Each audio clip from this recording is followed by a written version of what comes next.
Hey, buddy.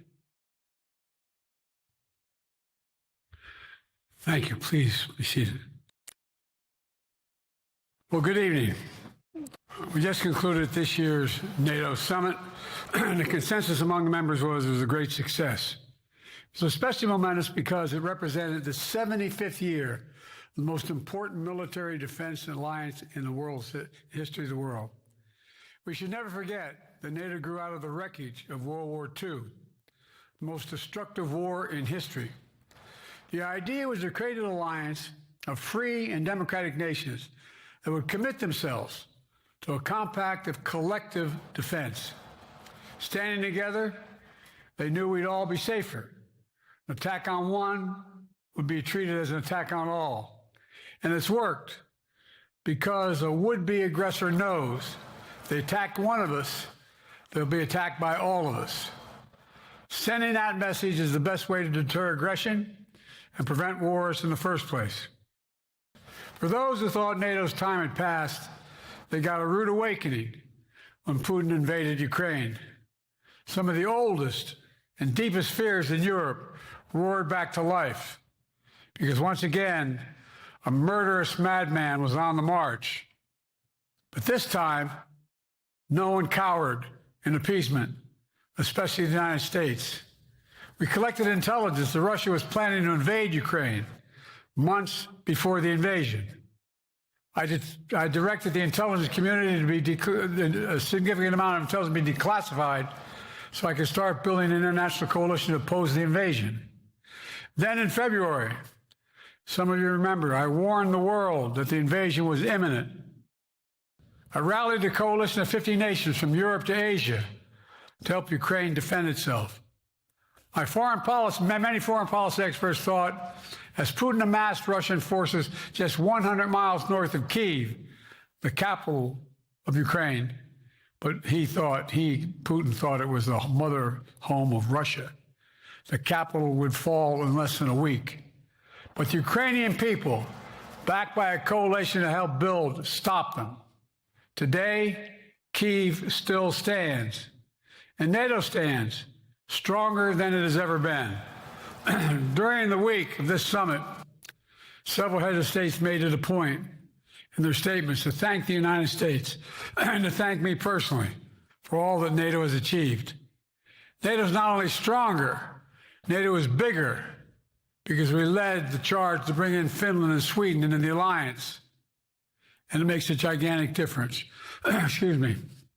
Meanwhile, my predecessor has made it clear he has no commitment to NATO.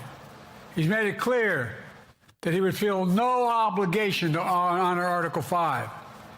He's already told Putin, and I quote, "Do whatever the hell you want." In fact, the day after Putin invaded Ukraine, here's what he said. It was genius. It was wonderful. Some of you forgot that, but that's exactly what he said.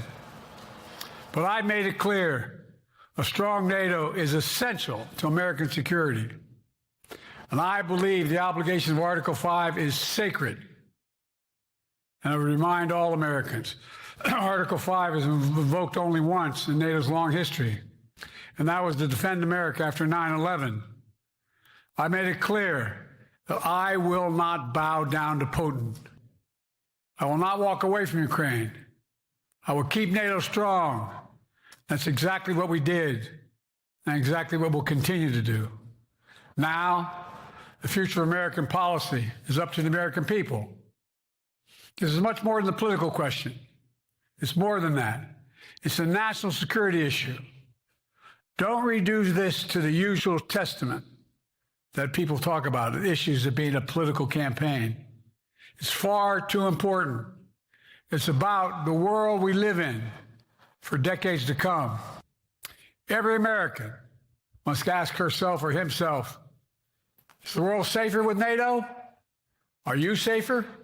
Is your family safer? I believe the American people know the answer to all those questions is yes. And I believe the American people understand that America is stronger because of our alliances. I believe the American consensus from Truman to Reagan to me still holds today. America cannot retreat from the world. We must lead the world. We're our indispensable nation, as Madeleine Albright wrote. Now let me turn to three other key issues. Just this morning, we had a great economic report showing inflation is down. Overall prices fell last month. Core inflation is the lowest it's been in 3 years. Prices are falling for cars, appliances, and airfares. Grocery prices have fallen since the start of the year. We're going to keep working to take down corporate greed to bring those prices down further. Meanwhile, Trump's calling for a 10% tariff on everything Americans buy, including food from overseas, vegetables, and other necessities. And economists tell us that would cost the average American working family another $2,500 a year. It's a tax of $2,500 a year. Second, our efforts to secure the border, southern border, is working. After Trump killed the bipartisan effort to secure the border, Republicans and Democrats had worked on, because he thought it would benefit me and make him a loser, Republicans walked away. So I took executive action last month. As a consequence, working with Mexico, border encounters have gone down over 50%. The current level is lower today than when Trump left office. Third, for months, the United States has been working to secure a ceasefire in Gaza, to bring the hostages home, to create a path for peace and stability in the Middle East. 6 weeks ago, I laid out a detailed plan in writing. It was endorsed by the UN Security Council, the G7. That framework is now agreed on by both Israel and Hamas. So I sent my team to the region to hammer out the details. These are difficult, complex issues. There's still gaps to close. We're making progress. The trend is positive. And I'm determined to get this deal done and bring an end to this war, which should end now. Let me conclude where I began. We're the United States of America. We are the indispensable nation. Our leadership matters. Our partnerships matter. This moment matters. We must rise to meet it. With that, I'll take your questions. I've been given a list of people to call on here. Reuters, Jeff Mason.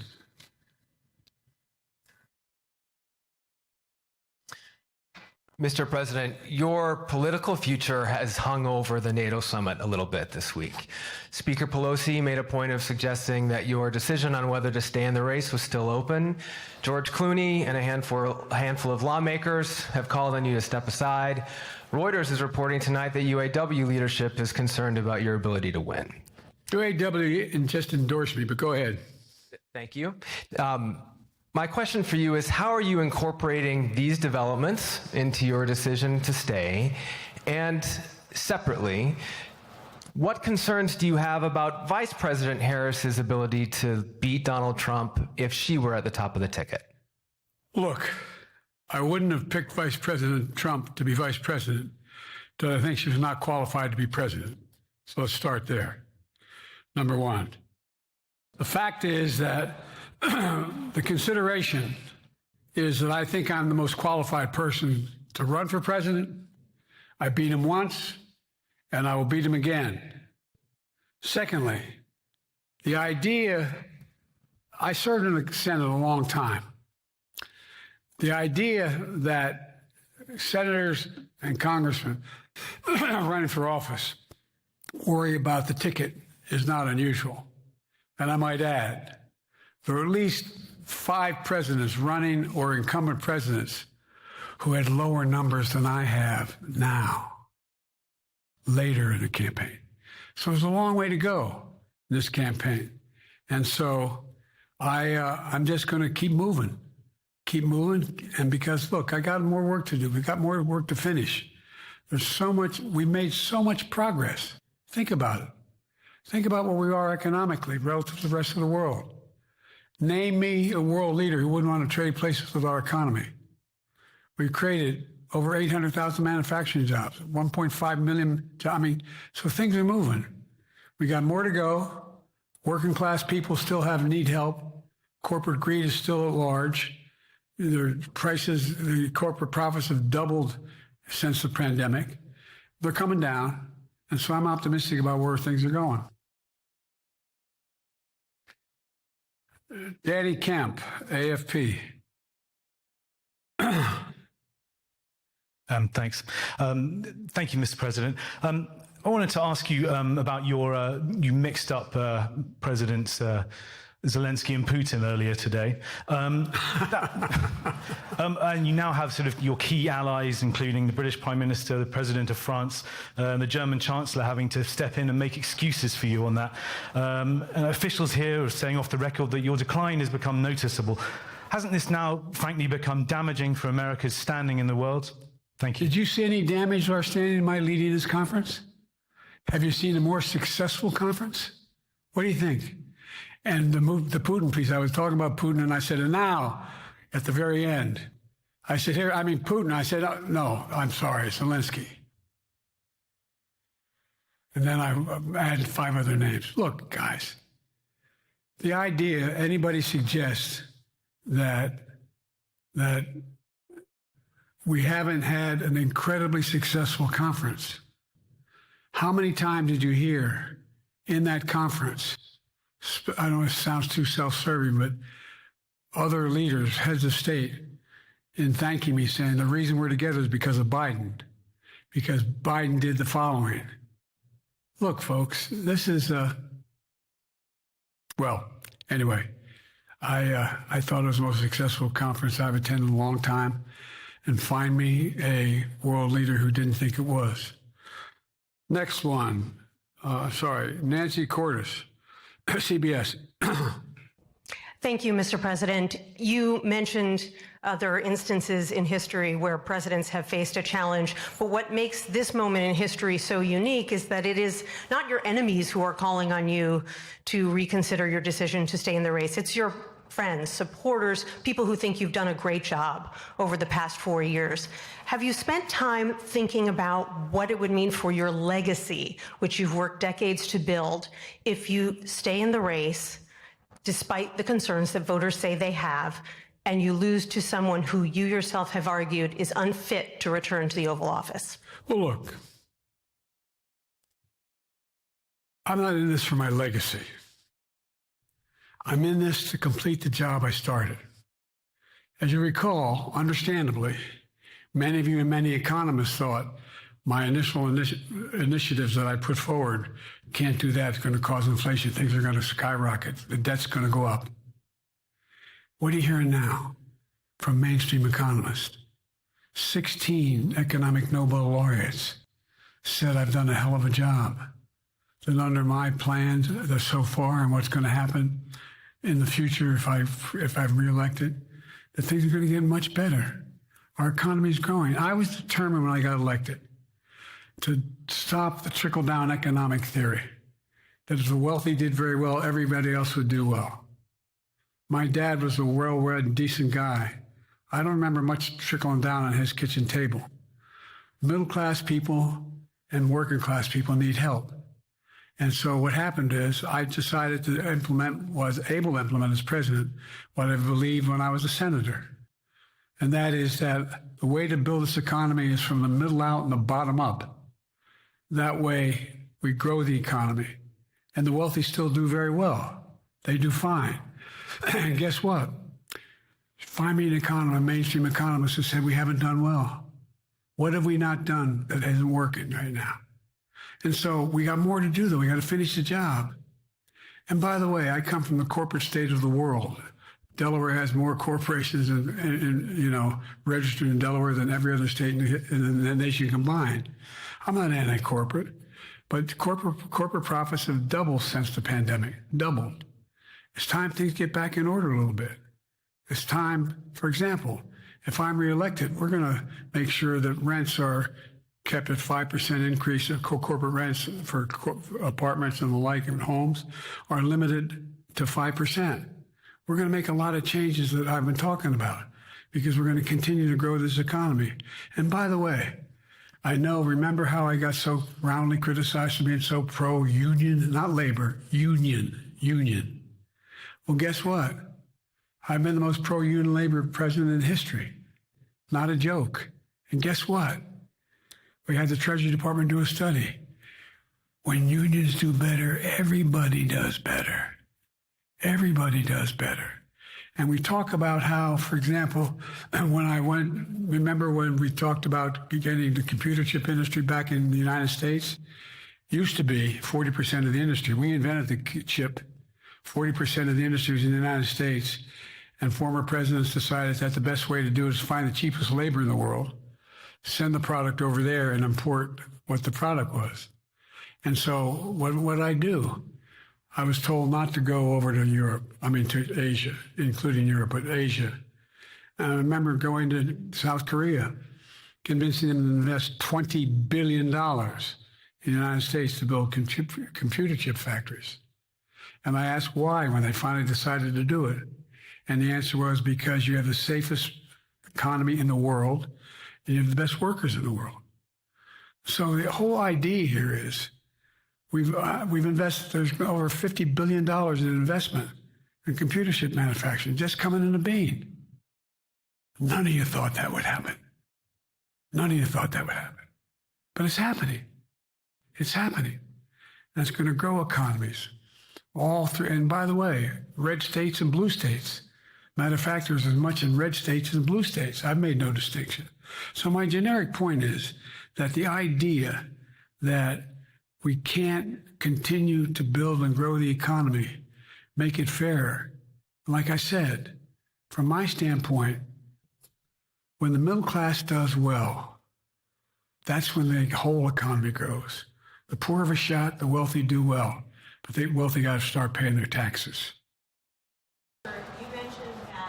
Your Vice President Kamala Harris would be ready to serve on day one. Can you elaborate on that? What is it about her attributes and her accomplishments over the last 4 years that make her ready to serve on day one if necessary?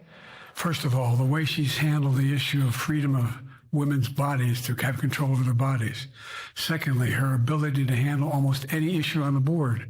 This was a hell of a prosecutor. She was a first-rate person, and in the Senate, she was really good. I wouldn't have picked her unless I thought she was qualified to be president. From the very beginning, I made no bones about that. She is qualified to be president. That's why I picked her.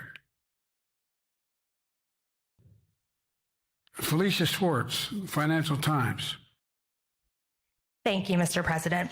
The presidency is the most straining job in the world, and it's 24/7. How can you say you'll be up for that next year, in 2 years, in 4 years, given the limits you've acknowledged that you have today? The limits I've acknowledged I have? There's been reporting that you've acknowledged that you need to go to bed earlier and your evening around 8. That's not true. Look, what I said was, instead of my every day starting at 7 and going to bed at midnight, it'd be smarter for me to pace myself a little more. And I said, for example, the 8, 7, 6 stuff, instead of starting a fundraiser at 9 o'clock, start at 8 o'clock. People get to go home by 10 o'clock.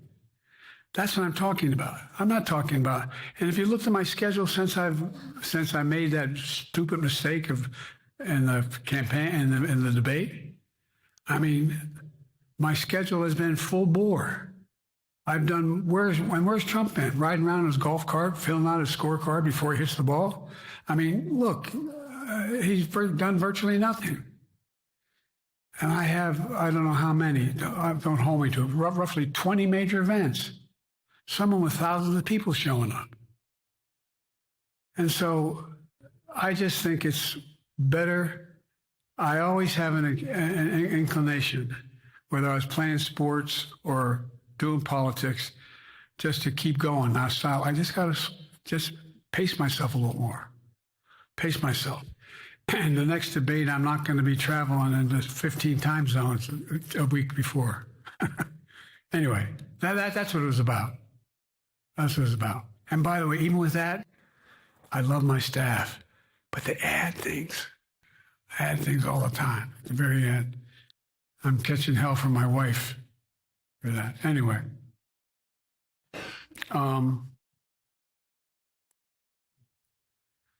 I'm sorry, Zeke Miller, Associated Press. Thank you, Mr. President. Two questions for you. First, on the NATO summit, President Zelensky, in your meeting with him, he pressed you to lift your limitations on the Ukrainian use of American weapons, saying that, in his public remarks afterwards, saying that Ukraine cannot win the war unless those limitations are lifted. Are you reconsidering your position on that? And then secondly, following up on Felicia's question there, leaders of your own party have said that they're not worried about that debate. They're worried about the next bad night and the bad night after that. How can you reassure the American people that you are up to the task and that there won't be more bad nights at a debate stage or somewhere else? First thing about Zelensky asking for the ability to strike deep into Russia. We've allowed Zelensky to use American weapons in the near term and the near abroad into Russia. Whether or not he should be attacked. For example, should Zelensky, he's not, but if he had the capacity to strike Moscow, strike the Kremlin, would that make sense? It wouldn't. The question is, what's the best use of the weaponry he has, the weaponry we're getting to him? I've gotten a more long-range capacity as well as defensive capacity.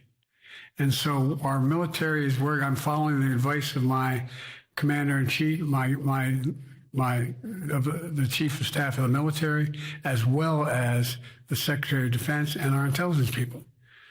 And we're making a day-to-day basis on what they should and shouldn't go, how far they should go in. That's a logical thing to do. Second question related to Bad nights, sir. How can you reassure the American people that you won't have more bad nights, whether they be on a debate stage or it's a matter of foreign policy? Well, I tell you what, the best way to assure them is the way I assure myself. And that is, am I getting the job done? Am I getting the job done? Can you name me somebody who's gotten more major piece of legislation passed in 3.5 years? I created 2,000 jobs just last week. So if I slow down, I can't get the job done. That's a sign that I shouldn't be doing it. But there's no indication of that yet. None. What do we got here?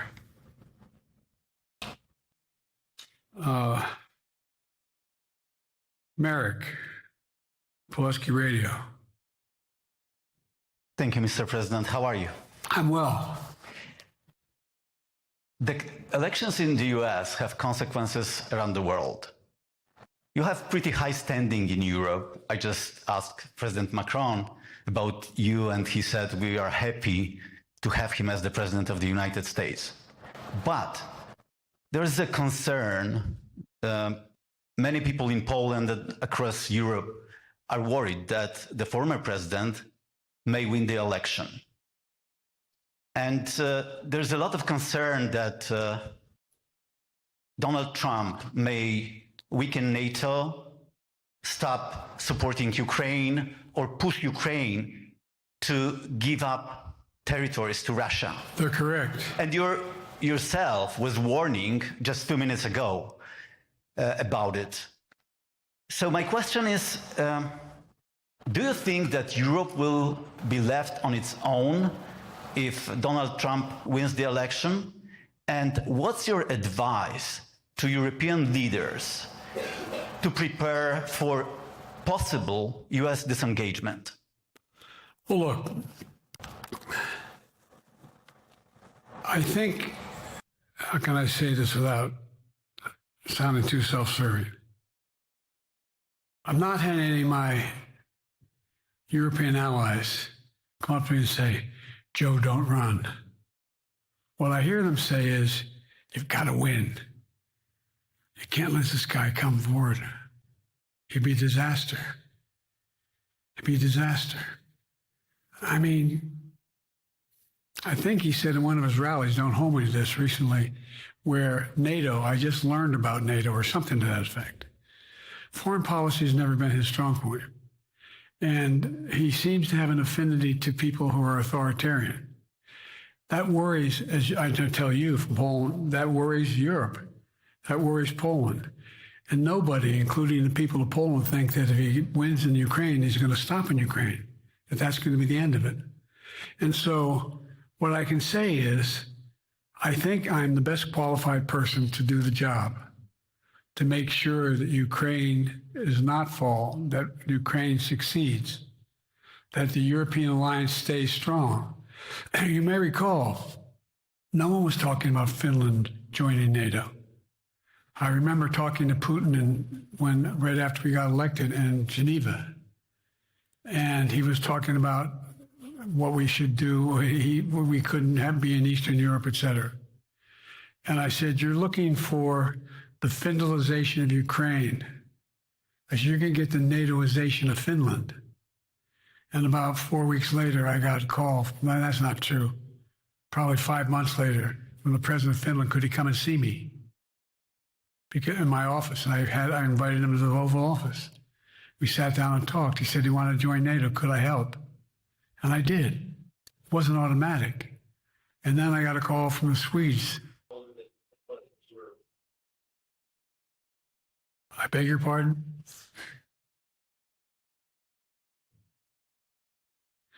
And so Finland joined NATO, 800-mile border is a significant, and they were already allies, but they weren't part of NATO.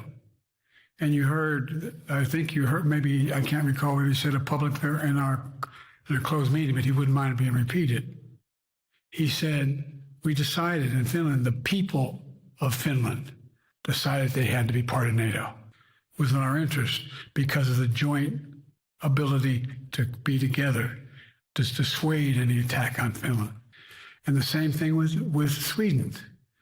It took a lot of selling to some folks, particularly in Turkey and other places, to agree to the expansion. But it expanded. And we're a hell of a lot stronger because of it.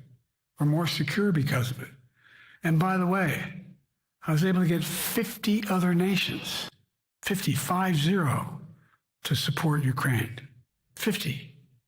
And we were able to bring about a coalition of Europe and Asia, Japan and South Korea. I just we talked about AUKUS, and we talked about the relationship between Australia, New Zealand, Japan, South Korea, the United States. We're making the world safer and stronger because we have to deal with the new arrangement that exists in the world. The Cold War is over. The post-war era is over. What is going to replace it? And I respectfully suggest I have a pretty good idea what that should be. I've convinced a lot of people to follow it, and we're just going to get stronger. David Sanger. Where's that? Thank you, Mr. President. Be nice, David. Mr. President, the NATO declaration that was issued yesterday was very notable because it described China as a decisive enabler of the war in Ukraine for its provision of critical goods to the Russians. That's part of a broader partnership that seems to have cemented in place in the past 2 or 3 years. I think one that you were a little bit doubtful of when we asked you about it some time ago. So I'd be interested to know whether you have a strategy now of trying to interrupt the partnership between China and Russia, and whether or not in a second term you would pursue that, if you could describe that strategy to us. And along the way, could you also tell us whether you think, just to follow up on Felicia's question, that if you were in a room with Vladimir Putin again, the way you were 3 years ago, or with President Xi, that a few years from now you will be able to go negotiate with them, handle them one-on-one? Well, the first part of the question is, we discussed and I raised in the NATO summit, and others raised, the future of China's involvement, what they're going to do. What they're doing with Russia in terms of accommodating facilitating them. They're getting access to additional. They're not supplying weapons themselves. They're supplying mechanisms for them to be able to get weapons. And China's position is basically, and I've spent more time with Xi Jinping than any world leader has, over 90 hours since being vice president all the way through, for real. And by the way, I handed all my notes. But my point is that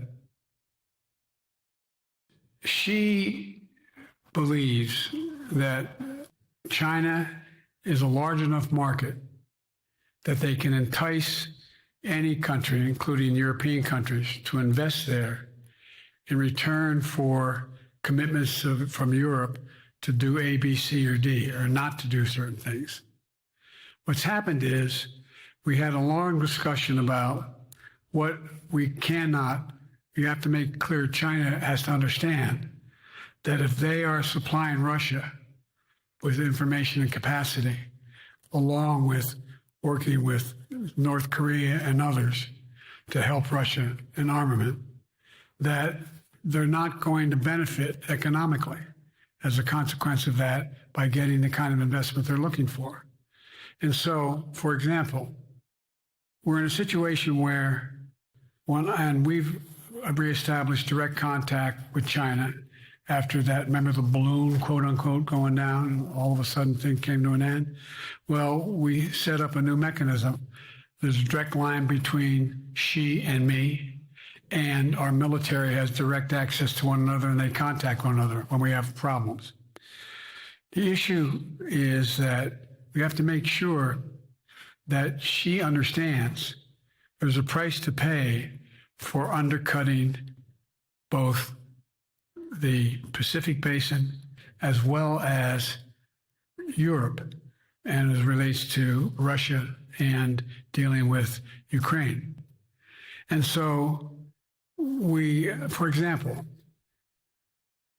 if you want to invest in China, as you know this area really well, if you want to invest in China, you have to have a 51% Chinese owner. You have to make sure that you do by their rules. And you don't have the authority, and you have to provide all access to all the data and information you have. There was a while there, as you recall, the last administration and other administrations, where the access to that market was enticing enough to get companies to come in because they had access to over 1 billion people in a market, not 1 billion, but a lot of people in the market. And so they were doing it. But that got curtailed when we started saying we're going to play by the same rules. For example, the idea they don't abide by the international rules related to subsidizing products by the government funding. So guess what? They're not going to be able to export their electric vehicles to the United States without a significant tariff. Others are doing the same thing around the world. But it is a concern. It is a concern that you have both China, North Korea, Russia, Iran, countries that are not necessarily coordinated in the past, looking to figure out how they can have impact. Do you have a strategy to interrupt that impact? Yes, I do, but I'm not prepared to talk about the detail of it in public. And I think you'll see that some of our European friends are going to be curtailing their investment in in China, as long as China continues to have this indirect help to Russia in terms of being able to help their economy as well as help them in, as a consequence of that, their ability to fight in Ukraine. The other thing that we talked a lot about is that, and I raised it, and I didn't hear any. I can't swear that everyone agreed because not everyone got to talk about it. But we need a new industrial policy in the West. For example, we talked about how both the EU as well as NATO has to be able to begin to build their own munition capacity. has to be able to generate their own capacity to provide for weapons and the ability to, it came as a surprise to some of us how we had fallen behind in the West in terms of the ability to construct new material, new weaponry, new everything from vehicles to weapon systems. And so one of the things that came out of this was we're going to be meeting again with a number of my colleagues, my European colleagues, is what do we do to increase the capacity of the West, particularly in Europe and Japan, to be able to generate the kind of ability to produce their own weapon systems, not just for themselves, but to be able to generate that. It's the same, it's what Russia's trying to figure out, that they went to China and they didn't get the weapons, but then they went to North Korea. But we're going to be in a position where the West is going to become the industrial base for the ability to have all the defensive weapons that we need. That was a discussion as well. I'm not sure you answered on whether you would be ready to go deal with Putin and Xi 2 or 3 years from now. I'm ready to deal with them now and 3 years from now. Look,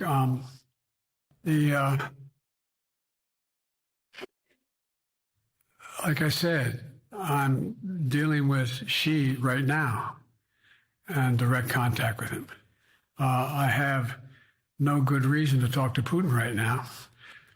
There's not much that he is prepared to do in terms of accommodating any change in his behavior.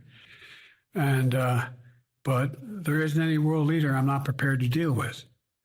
But I understand that a generic point is Putin ready to talk? I'm not ready to talk to Putin unless Putin's ready to change his behavior. And the idea, look, Putin's got a problem. First of all, in this war that he is supposedly have won, and by the way, I think, don't hold me to the exact number, but I think Russia had 17.3% of Ukraine that they've conquered. Now it's 17.4. I mean, in terms of percentage of territory. They've not been very successful. They've caused horrible damage, loss of life, but they've also lost over 350,000 troops, military, killed or wounded. They have over 1 million people, particularly young people with technical capability, leaving Russia because they see no future there. They've got a problem. But what they do have control of is they are very good at controlling and running the public outcry that relates to how they use mechanisms to communicate with people. They lie like hell through the constituencies. They lie like hell about what's going on.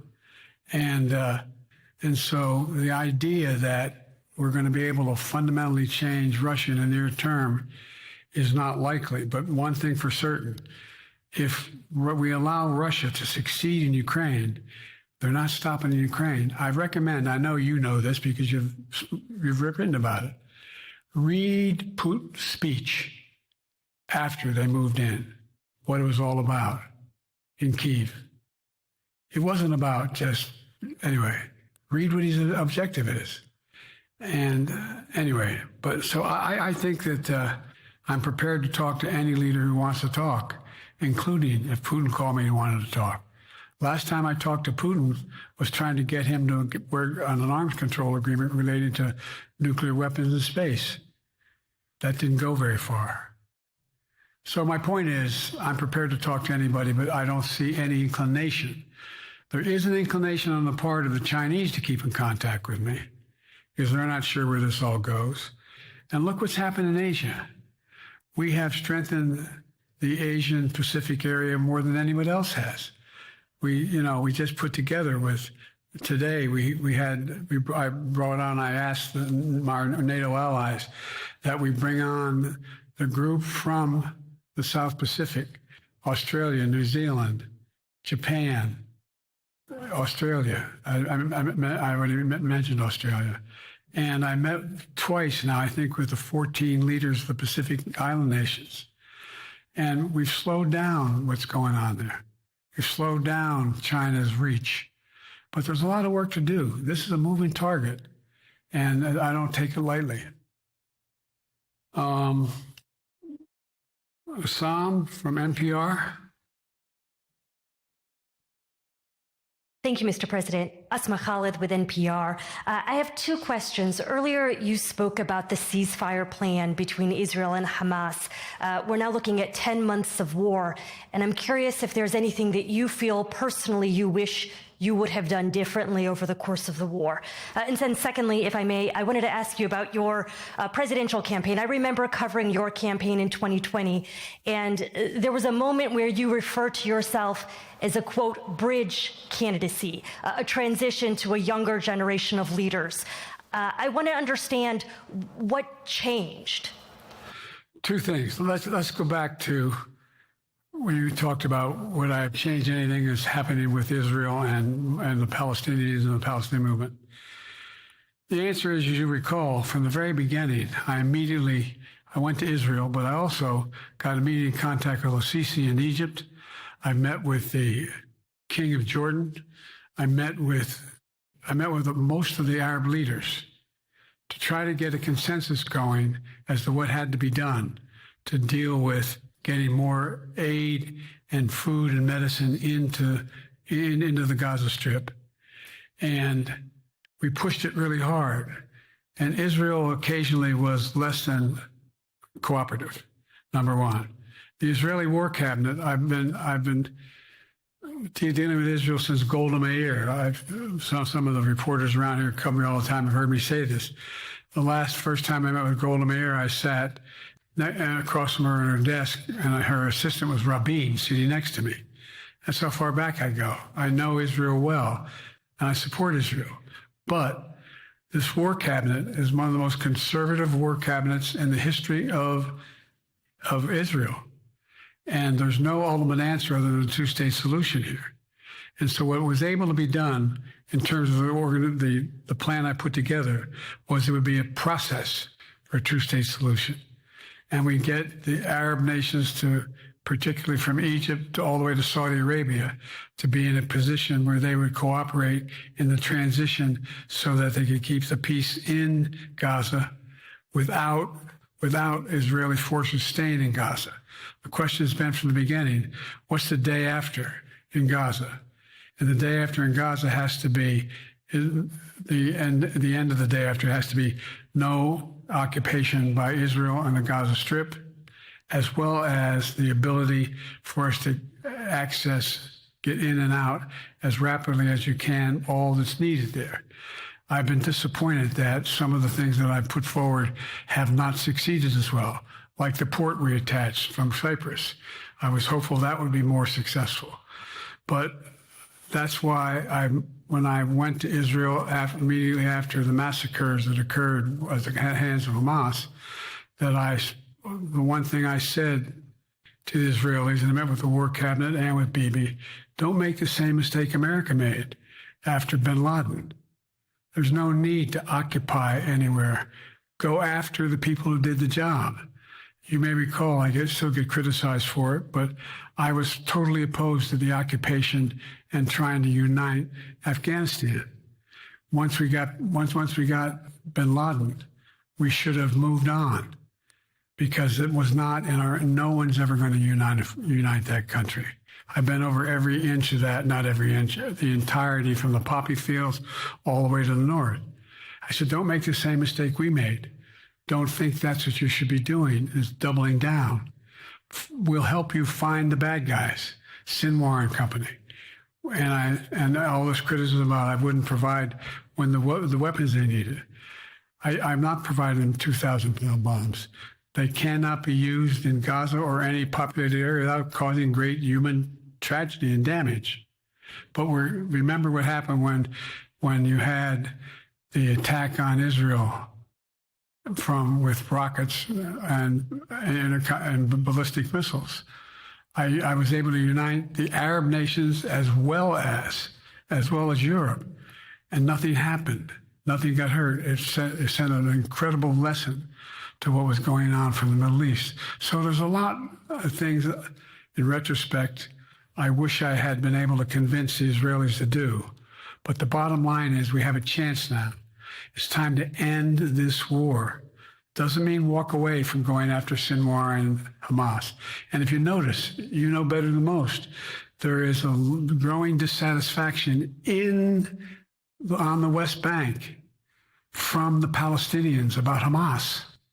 Hamas is not popular now. And so there's a lot of moving parts. I just have to keep moving to make sure that we get as much done as we can toward a ceasefire, and get those. And by the way, look at the numbers in Israel. I mean, my numbers are better in Israel than they are here. But then again, they're better than a lot of other people here too. But anyway. Your bridge candidacy in 2020, you referred to yourself as being a bridge candidate for a younger, fresher generation of Democratic leaders. And I wanted to know what changed. What changed was the gravity of the situation I inherited in terms of the economy, our foreign policy, and domestic division. And I think, I won't put words in anybody's mouth. Most presidential historians give me credit for having accomplished more than most any president since Johnson and maybe before that to get major pieces of legislation passed. And what I realized was my long time in the Senate had equipped me to have the wisdom to know how to deal with the Congress to get things done. We got more major legislation passed that no one thought would happen. And I want to finish it, to get that finished.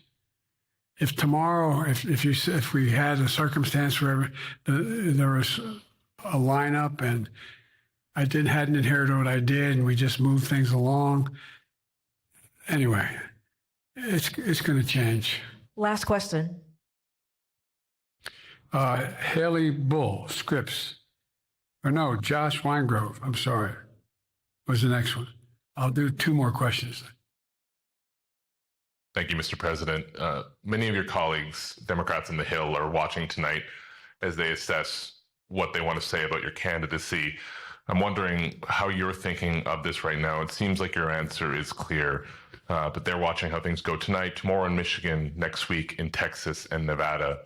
Are you thinking that way about how the next week or 2 goes would inform your... Am I using that way? Are you thinking that way about how the next 2 weeks go? Will that affect your decision, or are you fully determined on running in November as the party's nominee? I'm determined on running, but I think it's important that I allay fears by let them see me out there. Let me see them out. For the longest time it was, Biden's not prepared to sit with us unscripted. Biden's not prepared to, anyway. And so what I'm doing is, and I've been doing, I think we've done over 20 major events from Wisconsin to North Carolina to demonstrate that I'm going out in the areas where we think we can win, where we can persuade people to move our way, or people are already there. And here, look, the other thing is, we have the most extensive campaign organization of anybody's had in a long, long time. We have well over 1,000 volunteers knocking on doors, making phone calls, making tens of thousands of phone calls. We have headquarters. I forget exactly how many. I want to cite a number and then find out I'm off. But we have scores of headquarters in all the toss-up states.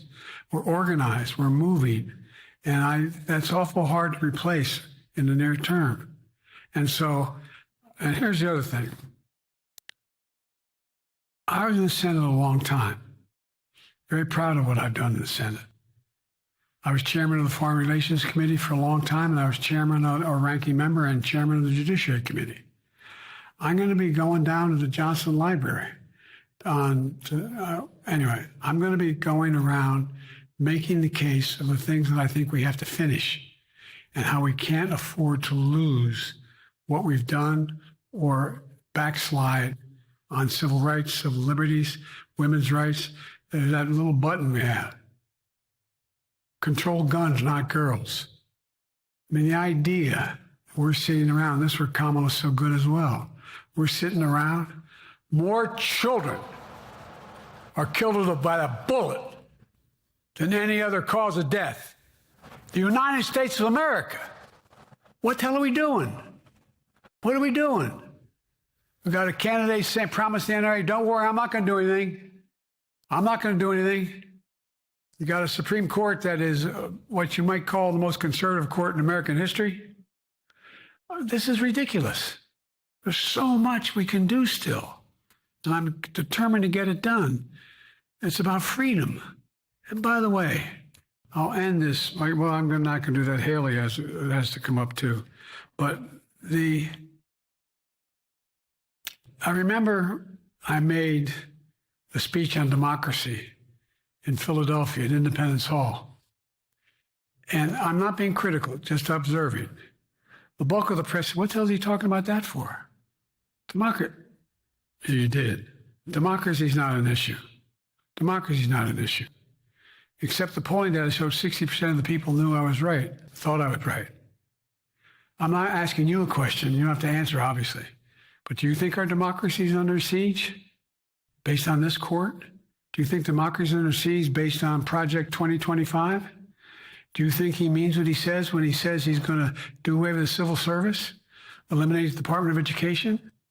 Make sure, we've never been here before. And that's the other reason why you say hand off to another generation. I've got to finish this job. I've got to finish this job because there's so much at stake. We've had some discussions over the past few days with your press secretary about the question of health exams. And you said you take a cognitive test every day in this job. Are you open to taking another physical or test before the election? Governor Whitmer of Michigan, for instance, said it wouldn't hurt to take a test. Well, look, two things.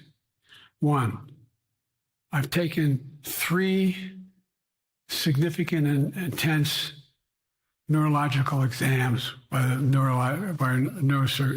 neurologist. In each case, as recently as February. And they say I'm in good shape, okay? Although I do have a little problem with my left foot because it's not as sensitive because I broke my foot and didn't wear the boot. But I'm good. I'm tested every single day about my neurological capacity to do decisions I make every day. You talk to my staff, all of you talk to my staff. Sometimes my staff talks a lot. But the fact of the matter is, I don't think you have them telling you that all the major ideas we've undertaken haven't been in part initiated by me. I remember when the staff, I said, I'm going to go to South Korea. We're going to get the chip. What are you doing? I'm going to get Japan and Korea back together again after essentially having hostilities toward one another since the end of World War II. I'm going to move and see that we can expand it. The only thing age does is help you with it. Creates a little bit of wisdom if you pay attention. And so the point I'm making is, I think it's important that if the neurologist tells me he thinks I need another exam, and by the way, I've laid every bit of the record out. I hadn't hidden a thing. You ought to ask Trump for his, okay? I laid it all out. And every single day I'm surrounded by good docs. If they think there's a problem, I promise you, or even if they don't think it's a problem, they think I should have a neurological exam again, I'll do it. But no one's suggesting that to me now. And I'll ask you another question. No matter what I did, no one's going to be satisfied. Did you have 7 docs? Did you have 2? Who'd you have? Did you do this? How many times? So I am not opposed if my doctors tell me I should have another neurological exam. I'll do it. But that's where I am. Haley Bull, Scripps. Thank you, Mr. President. You said you're making decisions on a day-to-day basis when it comes to support for Ukraine. Does that mean you have not closed the door on further considering lifting restrictions for U.S.-made weapons inside Russia? And if I may, your convention is coming up where your delegates are pledged to make you the official nominee If they have second thoughts, are they free to vote their conscience? Obviously, they're free to do whatever they want, but I get overwhelming support. Overwhelming support. I won, I forget how many votes I won in the primary. Overwhelming. And so tomorrow, if all of a sudden I show up at the convention, everybody says, we want somebody else, that's the democratic process. It's not going to happen. Even if that means they vote for someone else? Sure. Look, I'll end this with this. I served in the Senate a long time. I understand the impetus of candidates running for local office and whether they think the topic can help them or not. In my state of Delaware, which was a very, at least a purple, it was a red state when I started, in terms of we now talk red and blue. I don't recall most of the Democratic presidents winning my state when I was a candidate. The truth of the matter is I understand the self-interest of a candidate. If they think that, running with Biden at the top is going to hurt them, then they're going to run away. I get it. But so far, go and look at the polling data in their states. Look at the in-depth, and by the way, I think you'd all acknowledge, and you're all experts. I'm not being solicitous about the president. You're experts on this stuff. How accurate does anybody think the polls are these days? I can give you a series of polls where you have likely voters, me versus Trump, where I win all the time. When the unlikely voters vote, he wins sometimes. So bottom line is all the polling data right now, which I think is premature because the campaign really hasn't even started. I mean, it hadn't started in earnest yet. Most of the time, it doesn't start till after September, after Labor Day. So a lot can happen. But I think I'm the best I believe I'm the best qualified to govern. And I think I'm the best qualified to win. But there are other people who could beat Trump too. But it's awful start from scratch. And, we talk about, money raised. We're not doing bad. We got about $220 million in the bank. We're doing well. So with that, do you have want to follow up on any of that you just asked me? Yes. You earlier explained confidence in your vice president. Yes. If your team came back and showed you data that she would fare better against former President Donald Trump, would you reconsider your decision to stay in the race? No, unless they came back and said, there's no way you can win. Me. No one's saying that. No poll says that. Mr. President, okay. Thanks. This ends tonight's press conference. Thanks, everybody.